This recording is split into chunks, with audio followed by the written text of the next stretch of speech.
Hey everybody, Johnny Gates here with his Man Cave Productions. I got a wild hair at my ass and wanted to start another podcast, so I recently got a smoker and I've been playing with it quite a bit. I've done brisket, chicken wings, bacon. Bacon, God, that bacon's so good on that thing. But brisket, chicken wings, bacon. I did a whole chicken yesterday or day before yesterday. I did a prime rib. Oh, the salmon. Did a whole salmon fillet. God bless. 4 hours. Man, that thing was heavenly. But I've got all this podcast equipment, and I decided that I wanted to do something. So what I'm going to do is I'm going to try to have guests, and whenever I can line a guest out, I'm going to guess what that guest would want to eat, and then I'm going to try to make it for them. I found some really crazy recipes that I can do, from like mac and cheese, deviled eggs. I can do the prime rib, the briskets, the steaks, things like that. So I'm going to try to see if we can have some fun with this. So this is episode 1. And episode 1 is a very, very, very, very, very, very special guest. It's my dad, Pops. He has a voicemail that we talk about that I have, or that he has, that he listens to all the time. And I was talking to a friend of mine, and they told me that, man, you really need to get your dad over here and start recording him with some of his stories, so that way you have them for you. And I got to thinking that that's very accurate. If something ever happens, or when something happens, however you want to look at it, I'm going to miss my dad, and I want something set in stone. So here we go. So this is episode 1. This is Pops. You guys know him. I got him over here and got him talking a little bit. We go for about 45 minutes. But what I did for him, which was an easy guess for me, which is, I guess, chicken. And I'm going to go through it here. I should have recorded video for everything, but I didn't, and this is the best I could come up with. I got some pictures here. So what I did here was I got started with my Pit Boss pellet smoker. My wife got this for me for Christmas, or for my birthday not too long ago, and I've been using it like crazy. I love it. It's smoker on one side, propane on the other side. I tried to do some steaks over here. They were all right, but they're not the same as they are whenever you do them propane. I love it. I've got that technique figured out. But I took a whole chicken, and I brined it for 24 hours in some salt, water, pepper, garlic powder, and just let it sit in the refrigerator 24 hours soaking. Patted it dry, and then I put olive oil all over it, and I was told that this would help make my skin crisp up. In this case, it did not, so I'll, back to the drawing board on that. I'll figure out how to make that better, but, either way it goes. I tried. So I seasoned it up pretty good. We put some stub seasoning on there, and then topped it with a little bit of cayenne to give it a little bit of kick. I mean, all in all, raw, it turned out pretty good. The wife's a really good photographer, so she took that. Man, you got to love that iPhone portrait mode, man. So I think it turned out really well. But, she snapped a couple of really good shots of it. And then we tossed it on the smoker. I think we smoked this for about 2 hours. We got it to internal temp of 165. And then, boom, there you go, right there. Man, doesn't it look good? It was good. The next time I will inject them. I'll do them like I do my turkeys at Thanksgiving. I do turkeys every year, and I will inject them.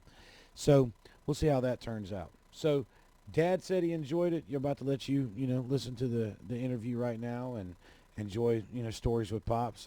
I know those of you that know him, I'm sure you've heard the story before.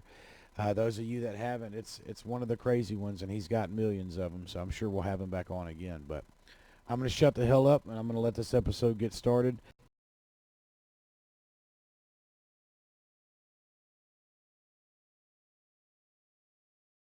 We're recording. All right. So, what we got going here with his Man Cave Productions is we're starting a new show. We're starting a new show that, and I didn't do this one very, very good because the chicken should be up here. But I cooked a chicken, and I have a guest. So basically what I'm doing is guessing what the guest would like to eat, and I'm going to do it. Still don't know what we're going to name it yet, but we'll have that out before we post this. So my very first guest, my very special guest, is none other than the Hippy, Pops, my dad. What's up, Dad? Pleasure to be here, man. Well, so what I wanted to do, you gave me this idea when I called and left a message for you when I was in New York on top of One World Observatory. Exactly. And I called you and left you a message, and that was in 2017, June or July of 2017. So you still have that message. You can listen to it. So that right there made me want to basically sit down with you, kind of have a little conversation with you, so that way I've got it forever and I can always play it back. Oh, for sure. So basically, here's episode 1 of my new show. Thank you for being part of it. And I'm honored to be here. Well, I appreciate it. So and what we're going to do is we're going to, I've heard all your stories my entire life, and you've got some epic ones. From the murder that you were supposed to be part of a trial for, to Yep. all the Mexico runs, and the being in the Army, and what we were just talking about, taking your furniture on vacation. Yep. Yeah. So I mean, there's a million things that we could talk about and share that I think would be epic. I know one of the stories that always stuck out to me was when you were talking about working for that car wash, and Right. the cops approaching you or I guess following you and Mom, and I'll let you tell it. So what happened there? Well, it was the second job, because when we first got up there, when you get a little bit of money, you get behind on bills. And y'all were in Arizona? In New Mexico? Colorado Springs. Colorado Springs. We had just bought a little house on Rio Grande Street, and it was me and Johnny's mama, and Johnny and Mike's mama, and Mike, and we lived on a little house we bought on Rio Grande Street. Well, I worked at there used to be a Robo car wash over there by the water tower on Airline Drive, and they had another division of that up there in Colorado Springs, and they hired me because I'd worked for Robo before, and so I basically set up car washes, and just was an attendant up there. So one night after, whenever people would come in and pay, if they'd buy gas, I'd keep change in my pocket, and I had, I don't know, probably $20, $30 worth of $1 bills in my pocket and some other money, and I forgot to put it in the vault when we left and came home. So when I realized it, a friend of mine named Bob and he gave me a ride back up there, and as we drove into the parking lot, there was a pickup truck parked at the vacuum cleaners. But we never leave the vacuum cleaners on at night. We never did then. And so I just thought it was kind of unusual. And I walked around the truck and looked around. Didn't seem to be anybody around it at the time. So I went inside, turned the alarm off, went inside, put the money in the floor safe, and went back home. And so the next morning, I got up and went to work, and I worked in a motor pool there. And so we were doing just our regular thing, in the Army, hiding from any kind of work. And there was a call down there for me to come up to the orderly room. That's the office where the CO and everybody is. And when I walked in there, man, there was Colorado Springs cops and detectives and all kinds of stuff. And they were asking me questions about something that happened at a massage parlor in a little, kind of like a strip mall that was right there next to the car wash. And supposedly this guy had gone in there and got a massage, and he had murdered one lady, and then the other one, he tried to kill her, but evidently he didn't do a good job of it because she was still alive. And they wanted to know if I could give them any information. So I said, well, I saw a white pickup truck, and it was parked over at the vacuum cleaners right there on the lot, where the car wash was. So I had a pistol with me when I carrying the money up there. Right. And so I thought somebody might have been trying to break into the car wash, but it wasn't. Everything was copacetic. So I just went in, put the money in, and we left. Well, they had me describe the truck, and I didn't even think to get the license number. That would have been a no-brainer. So they came and got me, and they rode around for a while. They came and talked to me, and they said, well, why don't you come riding with us for a little bit? We rode around a little bit. and they were basically asking me if I could see any. You know, they were going through trailer parks and stuff, and so the it was about a month or a month and a half after that before we had before they had some evidence as to who it might be. So they called me up and they said, "We want to take you by we just want to take you by somewhere. We're going to ride around a little bit and just you tell us if you see anything that looks familiar." So we were riding through this one trailer park, and we come riding down, and I was looking, you know, and they drove past this trailer, and I stopped them and I said, "That's the truck right there." And they said, "Are you sure?" And I said, "Yeah, I'm positive. That's the truck." So they said, "Okay." Was there something that you saw that made you know it was a truck, or Well, like, it was just some? it had a special bumper on the back of it that had those little raised, Like that diamond plate? yeah, the little Yeah, diamond yeah. things. And I said, "Man, if that's not it, it's one exactly like it." And so they took me back home. So it was about 5 or 6 days later, I guess. Uh, my Mike and Johnny's mom, Giselle, Jazzle as I used to call her, and the Jazzle come home from the grocery store, and she said that she thought somebody was following her. She said, "I'm sure somebody's following me." And I said, "Okay." She said, "How are we going to figure out who it is?" I said, "Well, I tell you what, why don't you go get in the car and carry Mike with you and just act like you're going on a shopping trip. But as you leave, go ahead and come by the house and then come down the street, and then I'll be waiting on the other side of the street, and as you turn to go up in the backyard driveway, I'll see if anybody's following you." So sure enough, there was a guy following behind her. So we were in the same Volkswagen this guy named Bob had that we went back to the car wash in, and we were sitting on the side of the street, and when the car turned to follow her, I stepped out in front of it and stopped the guy, and I pulled my pistol out, stuck it in his face, and I said, "Man, I witnessed something, and you look like you might be. I never saw the person, but for some reason you're following my wife and kid, and we got a problem here." And the guy, he went to put his hand in his jacket, and I pulled the gun and stuck it right in his face. I said, "Man, that wouldn't be a good idea." And he said, "Trust me, it's going to be okay."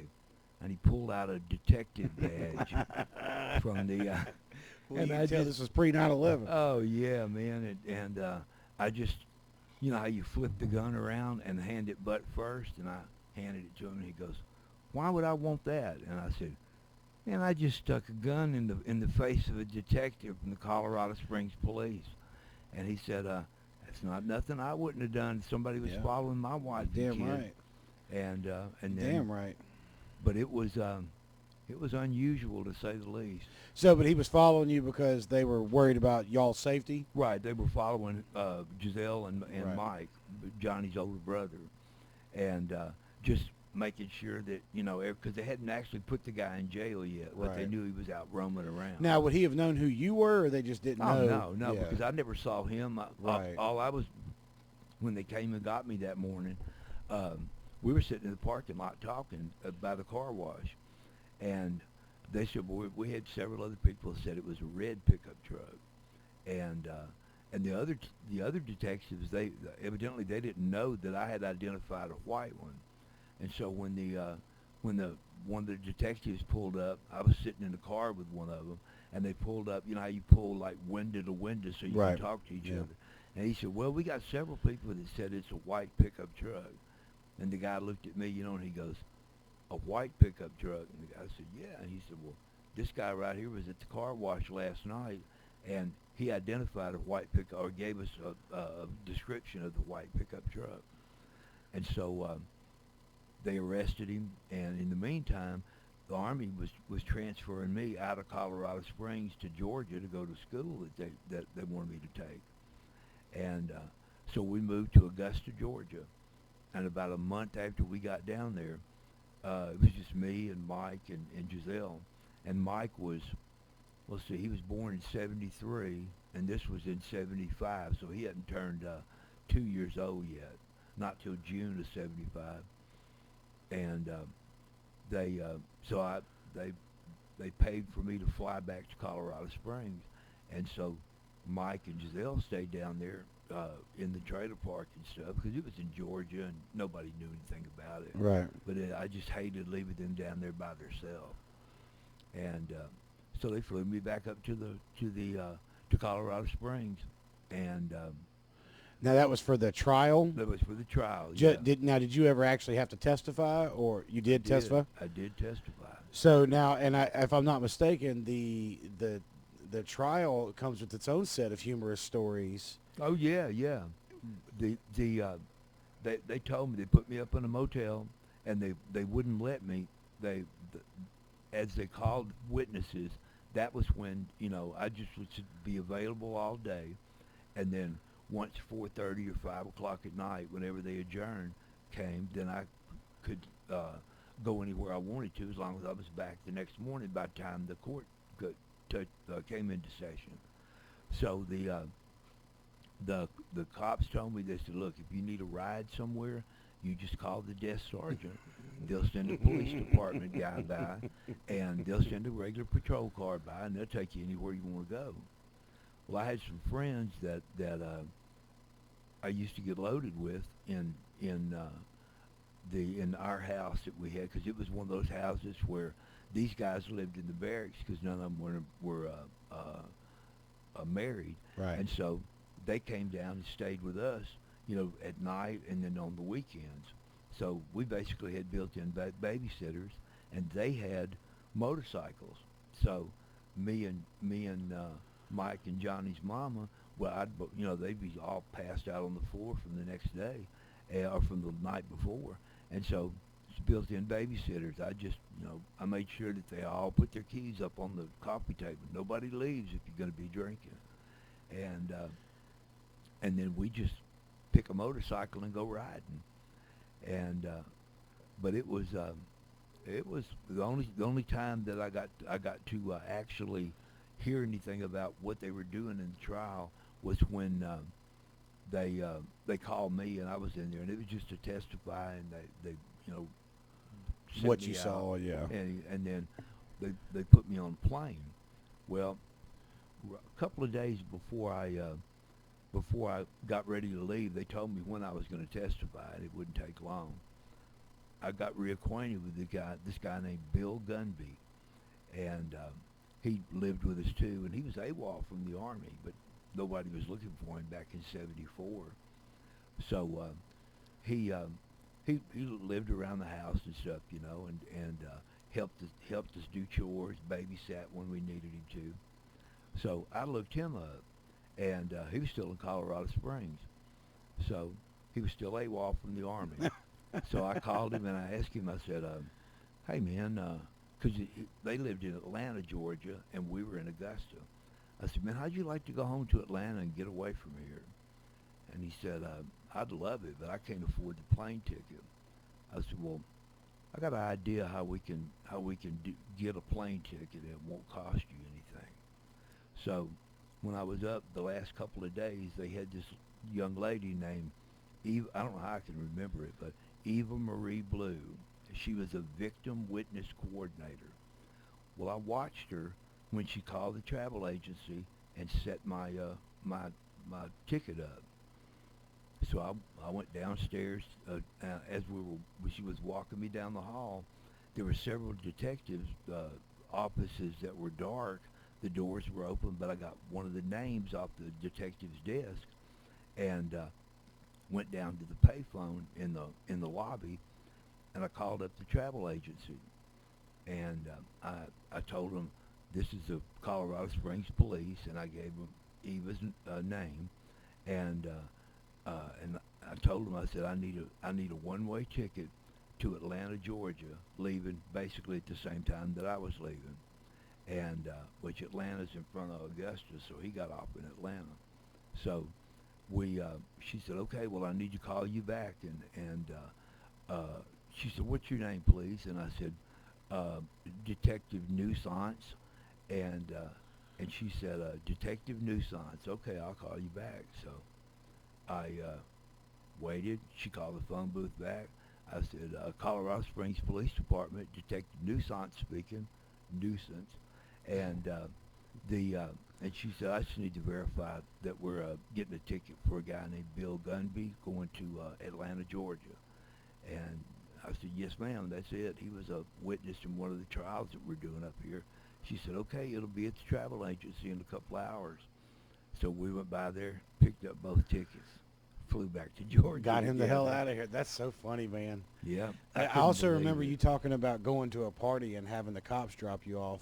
Oh, yeah, and then come pick you up trashed and drop you back off at the hotel, too. Yeah. But, see, I'd forgotten about that part of it where, you got the Colorado Springs Police Department to pay for a ticket. Well, they, whenever you got to appreciate the way it was before technology. You have to. Oh, yeah, yeah. Because you couldn't get away with that shit now. Oh, no. There's no fucking way. You'd have to, well, what's your thumbprint, sir? We need a case ID number. Yeah. But... yeah, that is so funny. You just make a phone call. I mean, that's how. Have you ever seen that movie Catch Me If You Can? Yeah. Same thing. I mean, that's why he got away with the shit that he got away with. Exactly, because they don't ever talk to each other. Yeah, no. A check had to go from the East Coast to the West Coast before it could be figured out that it was fraudulent. Yeah. Well, I called. They had to send a bill to the police department. Yeah. Well, I called, and I mean, there's so many of them. They just pay them without even pencil it through and didn't give a shit. Well, I called up a couple of guys. This guy Gunby, and also a guy named Mike Davis. The two of us were really tight while we were in the Army.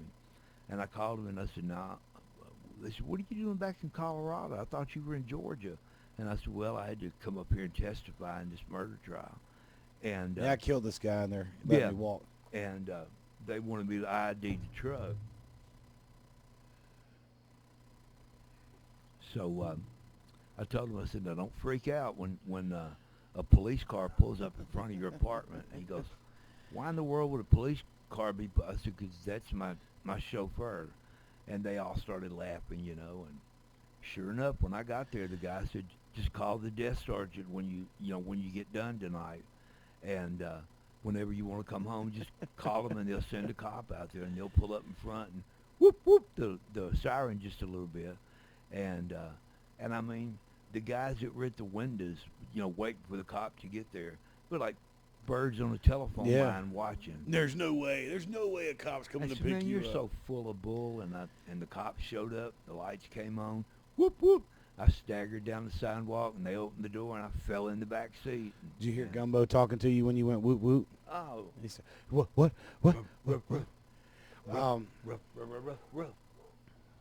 No. Oh, only one. No, only not gonna do it. No, he's still not gonna do it. Yeah, no, I know we've had some epic, times. I know I haven't been with you for a lot. I mean, I remember going to the Mexico trips. It's one thing that I do remember that I've talked about before is I remember riding in that Aerostar or that Ford. Is it an Aerostar van that we had, that blue one? Yep. And going through Kansas City when we went to Dodge City, Kansas, and all that stuff, going up to Colorado. But the thing that I remember the most that is always going to be a picture that I always have of you is Indian style in the back of that van with the middle seat taken out, with your tray and a fucking bong. Exactly. On a road trip, with ice cubes in it, you know what I mean? Exactly. And that's again, it's one of those things where pre 9/11, man, you can't do that shit no more. That's for You sure. never take a bong on a road trip and just hit it. I remember Mom even getting pulled over with you sitting in the back there. Yeah. Because she was speeding, trying to get out of Colorado. She just turned the tears on and was like, I'm just trying to go home. Exactly, yeah. But yeah, man. Oh, man. Me and you and Mike going down to Houston to go to Astro World. Yep. I don't even think that place is open anymore. I don't think so. I don't know. But that was, Jackson and Jackson and Emily were supposed to go to the space station or the Space Center this year. What is that? Kennedy. Which one's in Houston? Johnson Space Center? Probably, yeah, Yeah. in Houston. Yeah, the one that we went to. Yeah, yeah. They were that's supposed to it. go down to that, and they couldn't because of all this COVID shit. Yeah. Like, they shut everything down the week before they were supposed to go down there. So Jackson's still bummed out about that shit. I bet, yeah, because it's a nice display down there. I'm sure it's even cooler now because I don't know. I'm assuming the last time you saw it was when we went, Yeah. and I guarantee it has to be. I don't even think they had shuttles back then, did they? Yeah. Because Oh, you they remember did, that okay. first shuttle exploded, the Challenger, whichever one Oh, exploded in yeah, like yeah, '86 yeah. when I was in elementary school. Yeah. I remember seeing the. You still got a picture of it when they brought one of them through Shreveport in the early '80s. Yeah, piggybacked on top of that big old Right. 747. Yeah, and then later on in life they brought another one, and I got to watch it take off, which Yeah. was pretty. Because I was at that parking lot at I guess it'd be the north end of the flight line. There's that parking lot just over the railroad tracks. That's Yeah, like the yeah. recruiter's office or something out like there that. on Highway 80 or Actually, off of Industrial, the back road. You know, that road that runs parallel with the railroad tracks back there. oh yeah, where you actually cross over the track. Right. Right there by the bowling alley. Yeah, Or keep just on, down yeah, keep from on it, coming yeah. down. Yeah. So I was in that parking lot, and I remember hearing that jet rev up, and I was like, "Oh, here we go." Yeah. And there's a video of it that I recorded somewhere, but it's like a 4-minute long video of you hearing the engine roaring of this damn plane, and them Exactly. finally taking off, and then they barely covered the trees. I mean, Yeah. when he came across in front of me, I mean, if he wasn't 20 feet above the tree line, he was 10. Yeah. You know what I mean? Yeah, when that Then I watched him go way. I mean, it took them forever to gain altitude. They had to go way north and then Yeah. circle back around. And then when they finally came back and were actually headed east, or I guess southeast, like going towards Florida or whatever, Yeah. I mean, they were still only, a couple thousand feet off the ground. Well, you could still see it clear as day. Yeah. So that fucking thing must weigh a fucking ton. At least, yeah. And they got a Toyota Tundra pulling it down the road, and Yeah. that commercial. Well, when that picture was taken, that's under the glass on the coffee table. Yeah, that's the one. Yeah. We took that over there off Shed Road at one of those. We were up in one of the where the scorekeeper is. Behind okay. home plate. Yeah. We were up in there. At and- the baseball fields that are over there. Yeah, but Yeah. you used to play softball over there, didn't you? No, I only played at Cargill. Oh, okay. Yeah, I know Buddy used to umpire over there Yeah. years ago. Yeah, no, I only played at Cargill when I played. Well, the first time when they came around, as they were coming in from the west, they came in and the landing gear, there wasn't anything down. They just came over and made a pass for taking pictures and stuff. Oh, okay. And we got a couple of good pictures of the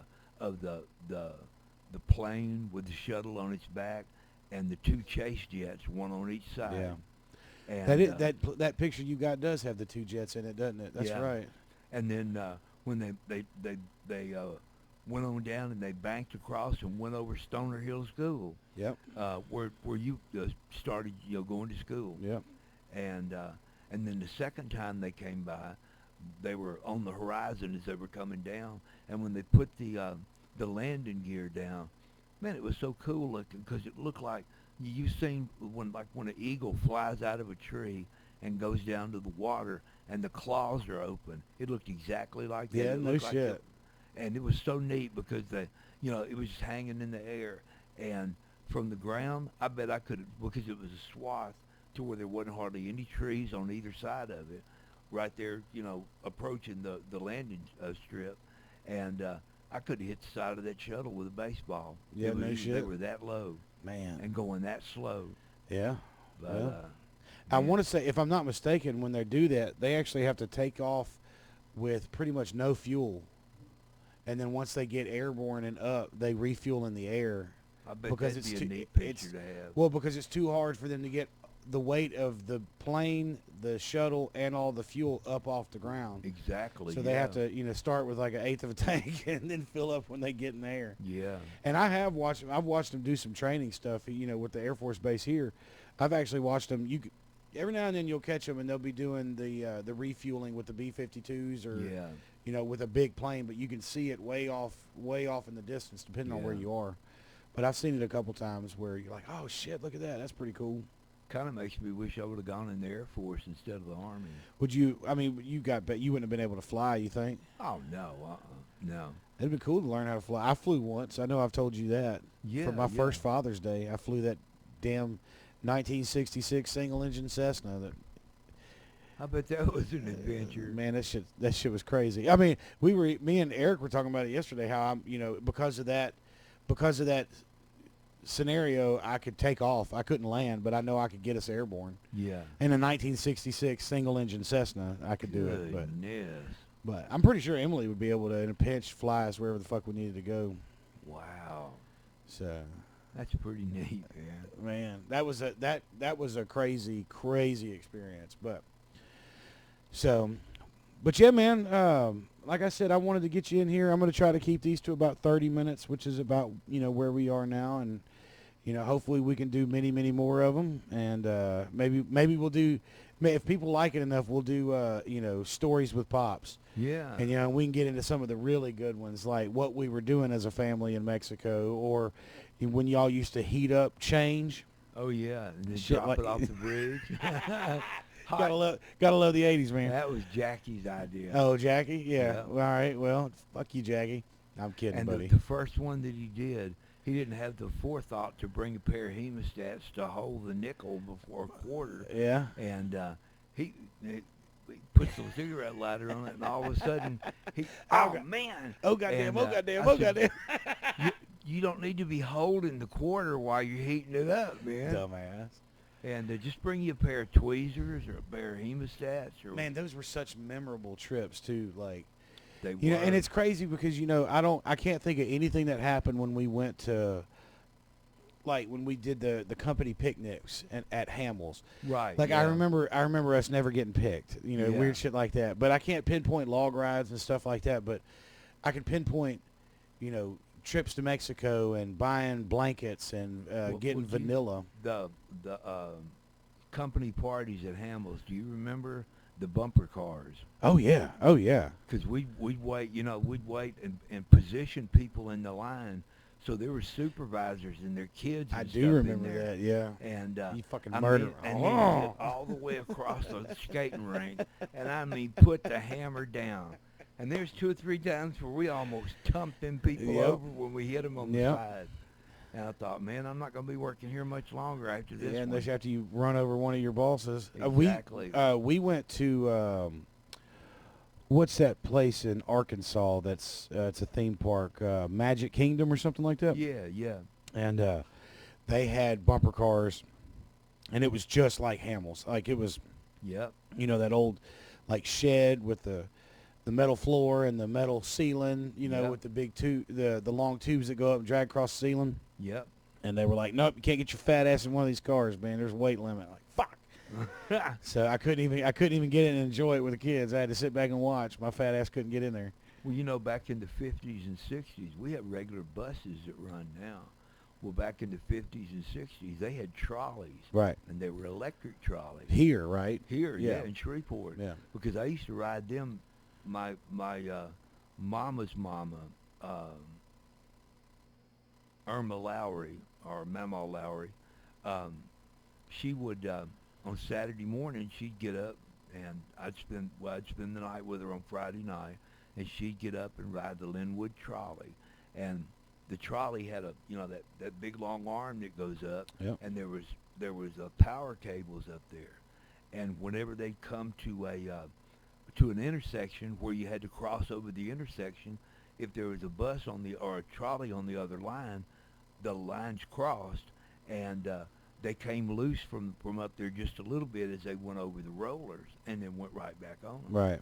And you could see if you sat in the side window next to where they went up there, then whenever they would come off of that and go back, the load coming off of it and then going back on it, it would cause great big old pieces of slag to drop down. Like when I've you're seen welding. that in like older videos. Yeah. I didn't realize that's what that was. And being a 9 or 10-year-old kid, man, it's just fascinating. I mean, it's like what I remember. It's a vague memory, but I remember going to that McDonald's downtown when they had that gigantic crane in the middle of Spring and Texas Street. Exactly. When they were building the C&B building, Yep. the big side of it, the other side of it. But I mean, and that right there is probably why I have the fascination with heavy machinery that I do. Yeah, I'm sure. Because I know I like big construction projects. Like when we went to New York, that was one of the coolest things I've ever been seen with my own eyes. Is that city? I mean, there's the pictures behind you. Excuse me. And it's just, I mean, it's an amazing concrete jungle that just, I mean, I don't know. That kind of stuff is fascinating to me. I think I missed my mark when it comes to I should have been in construction or, Yeah. engineering, trying to build buildings, bridges. You would have made a good one. What's that old joke? I used to be a structural engineer, but after your second bridge falls, people start to talk. People start to wonder. Well, all right. Well, that's been episode 1.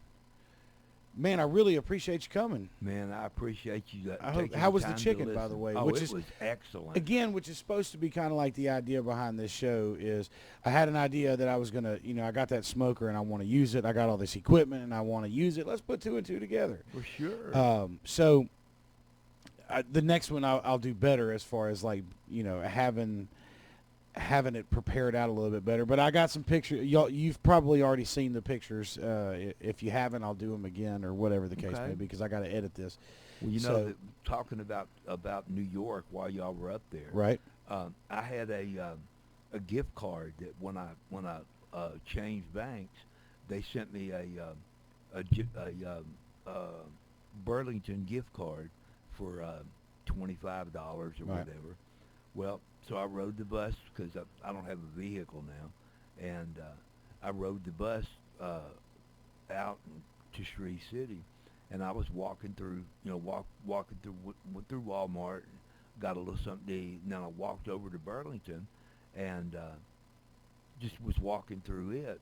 Well, I noticed that kind of in the back corner, they got a bunch of other stuff than clothes, and they had some paintings, and these were like the artist paintings when they were before they were in a frame or anything, and it was just kind of a wooden frame on the back of it, and then the canvas is stretched over it and tacked down. Yeah. Well, they had 2 of them back there that they were turned around backwards. Well, when I knowing the message that you had sent me on the telephone, right, and would you like to hear the message that you left? And but no, I'll let you do that. I need to. Well, I have to get it recorded for you. Oh, so okay. Yeah, I wonder if I should put. You know what? I might get that and we get it recorded. I can't do it right this second. I have to hook that up. But yeah, But I'll try to get that and put it on this video too. The one picture that I found was that iconic one with the Empire State Building. Similar to that one behind you, right? Exactly like it. Yeah. Except, you can see World Trade Center 1 in the background. Yeah. And it's exactly like that one, only it's probably about, I don't know, a foot wider and a foot deeper. Not right. deeper, but at the bottom. And that one's taken from 30 Rockefeller Center. 30 Rockefeller. Yeah, the top of the rock. I got one exactly like that. And when I saw that, I knew, and I had a $25 gift certificate. And it was $24.99. I'm an old man. Well, I think it was the tax, because it was $24.99. Oh, was it? I was just joking. Yeah, it was. That's funny. And because I said all I got is $25, I said you have to charge me tax, and she said, well, you don't have the money for the tax, and I said, yeah, I got the money. So I gave her the credit card, and then I paid for the tax in cash. Right.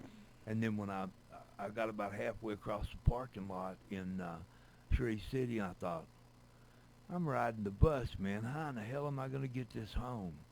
And so we get on, I get on the bus with it, and I walked all the way to the back.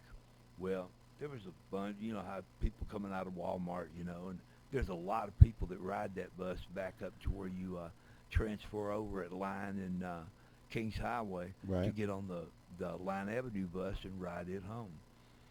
and the people were looking back, and they said, because I had the picture turned towards me in case something happened. I didn't want it to happen to the front side of Right. it. And I think everybody on that bus, they said, what do you got back there, man? And I said, oh, it's just a picture of New York City. Well, show us. And so I said, well, okay. And I just picked it up and flipped it around and held it up. And man, they were oohing and ahhing. Wow, man, where'd you get that? It's an iconic. That's what made me take the picture. Is I've seen it my entire life. Exactly. I even have actually, as a matter of fact, I have a picture of, I was watching Crocodile Dundee, and there is a scene where he gets to New York and he goes up on top of 30 Rockefeller Center and he looks out and you see this view. And I paused it and held up my picture that I took while taking a picture of the TV and taking a picture of the TV and the picture that I took all at one time. And I was like, hey, that looks familiar. And the coolest part is being able to look in that picture from whenever that movie was shot in the 80s to now, and how different things are. Like the Twin Towers are in the background of that one where they're not in mine. A lot of these buildings, there's a lot of tall buildings that you can see now that weren't there then, Yeah. But that is one of the crazier parts of that, is that the Twin Towers is back there in that. Yeah. Hell, we even watched. We were watching something yesterday. Deep Impact. I watched that too. And, Did you? And you can see. You can see it. Yeah, they get knocked out by the big wave. Yeah. Yep. So, and one of the coolest parts about that whole One World Observatory was the elevator ride to the top. I bet that was. If you get a chance, Google search it. Obviously not, but people that are listening, if you get a chance, Google search it, because it's an interactive. Like, the elevator has LCD screens all the way around it. Yeah. So when you get in it, the doors close and you're underground in like the basement of the building. Yeah. And it's all just rock. It's all just the foundation rock. Yeah. And you come up out of the foundation rock, and when you come out of the foundation, it's New York when in like 1776 or something like that. So, and as you go up, the higher you go up, you see the time change outside. So it's like old wooden structures then getting replaced by, taller wooden structures, and then concrete, and then steel. And then the part that, it still makes my hair stand up, is when you're going up, you start to see all the city construction come up around you, and the Twin Towers come up next to you, like shoot up out of nowhere, and then almost make you cry, and then disappear. Wow. It's that whole experience going there. If that's all you do, I'm sure everybody wants to travel to New York at some point in time. Yeah. And do all the stuff. Do that. Going and seeing that September 11th museum, and listening to the audio stuff that they have, and seeing some of the pictures, or the mangled fire truck in person. Exactly. A mangled fire truck that it is. I've got pictures of it, and they do it no justice. Or the motors for the elevators that were at the top of the building that crashed down, and there's a tangled wreck, a mess of cable and steel, and it's just that whole memorial site up there, the infinity pools, the whole 9 yards. That is because it's. I'm sure it would be just like somebody of your age going to Pearl Harbor. Well, I guess no, you were born in 51. Excuse me. So so somebody that would have been in their 30s, in the 60s, if they went to Pearl Harbor. You know what I mean? It's one of those things where it's an iconic thing that I remember happening. I remember watching the buildings come down. I remember watching the second plane hit. I remember all of how united we became as, Americans, and, and this, that, and the other. And just going up and seeing it and hearing, the people that left messages for their families, or the pilots that were, when they got taken over, or firemen having a conversation as the building fell down, it's so powerful. The one that got me the most was a guy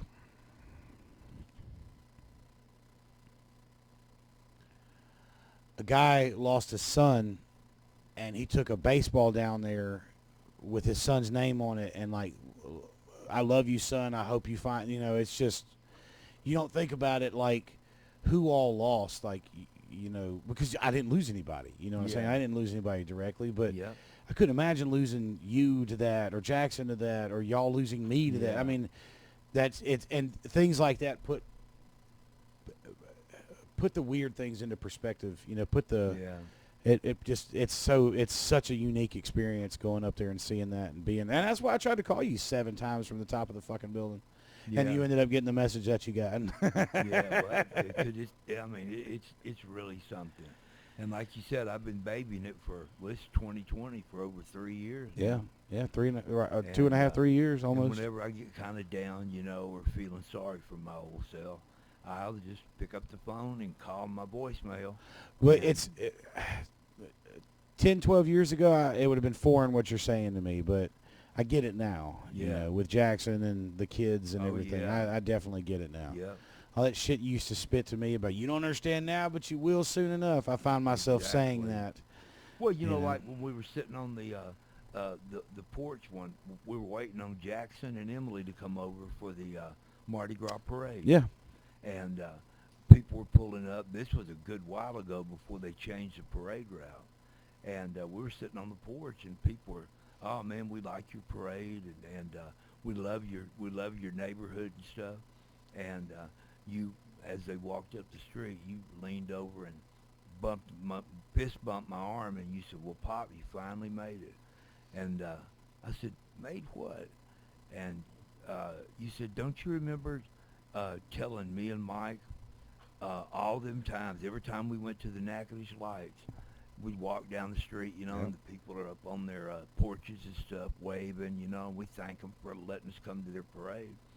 And I know I told you kids a bunch of times I'd love to live in a neighborhood where people come to our neighborhood Yep. and watch our parade. Well, lo and behold, all them years later, Here we are. Highland Parade comes through. And Thanks, Matthew. and I was looking at you, and you said, "Man, you got a weird look on your face. What's going on?" And I said, "I can't believe that you actually listened to something that I said, and remember it." And he goes, "Well, we pay attention a little bit, As long as you're not disciplining me. Yeah, every now and then. Telling me what but, I do wrong. It sticks." And because Mama was pregnant with Mike, and because that was in December of '72. Last time we went to Natchitoches, before me and her got married, Right. and before I went in the Army, and because we went in, Preston and I went in on the 21st of December in '92, so that was 20 years later, and but it was, man, I'd forgotten about the Festival of Lights. I hadn't been down there in so long. yeah, Hell, the last time we went down there was with Mary and them, and that guy got shot. yeah, You remember me, Mary, and Josiah were on the main street or whatever. That guy got shot, like, I don't know, 30 feet in front of us. And Mary had blood on her shoe from stepping in the Yeah. dude's blood. Yeah, that shit was insane. But yeah, no, man, I hadn't thought about, traveling to the Festival of Lights in the Green Grenade or the Vanagon. oh yeah, The yeah. Vanagon. Man, we all look like a renegade family with blankets and pillows. Bunch of fucking hippies. I swear, man, it looked like something headed from California, headed to That's California. right. We should have been in singing. the '60s. Yeah. Yeah. Which that's another story too. We were going to go to Woodstock. Yeah. Me and a friend of mine. Yep. Well, we'll have to save that one because we've run a little long, and I've got a little bit of pre that will be on here and a little bit of post that'll be on here. So Okay. looks like we're gonna run this about an hour. So I hope you guys enjoyed it. Episode 1 of Gabby Gates. no, I'm thinking something like grilling and chilling or smoking and joking, eating and greeting. Johnny Gates cooks. I don't know what I'm going to name it yet. Yeah. So, but Well, I'm honored to be in your first one. man, I I am really am. honored to have you. Like I said, I've been wanting to do this for a while with this whole COVID thing. I know you've been wanting to get over here and play with the kiddos. They've been asking about you, so I was like, you know what? Fuck this. I got a chicken to cook. Let's get him over here. Yeah, when they sit up there and they talk about I can't play golf or I can't do this or I can't do that. Try not being able to see your grandbabies. Yeah, this is where it's at. Fuck that's golf. That's a kick in the stomach. Yeah. And it's not because as y'all told me, it's not because I'm going to give them something that y'all are afraid that you might give me something. Right. Which in turn you'd give it to Michael, and Yep. you know, there's I mean, you're older and his health is, you know, a little. Yeah. I mean my health isn't even the best. Yeah. And I'm overweight and I smoke cigarettes, so I'm staring down the barrel of 70 years old. so but as I mean we're going to be all right. If, sure, I mean, if yeah. COVID doesn't get us, car crash will, or salt, or Exactly. you know, yeah. random sniper, school shooting, I don't fucking know. Yep. There's no telling what's going to happen. So Exactly. well, all right, that's been episode 1 of Insert Name here. And again, man, I really appreciate you doing it, and hopefully there's quite a few more to come, and you know you'll be on more than another. How was the chicken? We haven't really talked about any of the food, really. I know we started talking about it. The chicken was fabulous. All right, so let me I brined the chicken, just so you know. Brown sugar, salt, garlic powder, a little bit of pepper. Brined it for 24 hours, and then seasoned it up and smoked it for about 350, 375, I think is where I had my smoker set at. And I mean, I enjoy it, but man, I'm not enjoying the skin. This is the second chicken I've done. I didn't enjoy the skin. I did chicken wings recently and didn't enjoy the skin there either because it's kind of chewy. So I got to figure out how to make that work. Well, now when you cook it in the what do you call that thing where you fry The deep chicken? fryer? Yeah, the yeah. deep When fryer. I do it Well, like I do then the turkeys. That makes the skin and everything. Man, that I know there's a way to get it on here. I don't know if it's, do I need to is it maybe because I have the chicken laid down? Do I need to stand it up? Or maybe you just need to put a bunch of that brine on it and then get your propane torch and like do like a sear? and yeah, and just kind of sear it, you know, and kind of turn it crispy. I'll figure it out. Because I got one of those I use as a log lighter. That's right. I've used it quite a few times as a log lighter. I think I even have one in my camping stuff as a log lighter. Yeah, it makes a world of difference. All right, well, we're gonna get out of here. We thank you guys again. Comment in the bottom. Tell me what you want to see us cook. Tell me who you want to see us on here. Have on here. Tell me what you thought of Pops, aka the hippie. I mean, tell me you don't look like Tommy Chong, and I'll kiss your ass. So. All right. But well, no, thank you guys again. Like, subscribe, comment, tell your friends. We're going to be doing this as often as I can. I don't know who I know Molly Hires, one of the local comedians, said she'd love to be on here. So I think we might try to get her on here next. And I don't know what I'd smoke for her. I don't know. I have to try to like go through her profile and see if I can figure out what she's like. I did see a mac and cheese recipe the other day that you can cook on the smoker that looked fantastic. Really? So maybe that's in the future. So, but ladies and gentlemen, thank you again. Episode 1, we made it. Pop, thank you again. Episode 1. I fucking love you, man. I love you too. And man. My pleasure. I hope you enjoyed yourself because I know I did. This has been Definitely, great. because I like telling the story. I know you do. That's why I'm like, fuck, that makes sense. You know, and several people have said, man, that story is exactly the same Every time. Every time. And I said, well, that's because I lived it. I That's didn't right. make it up. That's right. But, all right, you guys. Well, we will see y'all next time. Again, Pop, I love you, man. I love you too, man. Thank you, sir.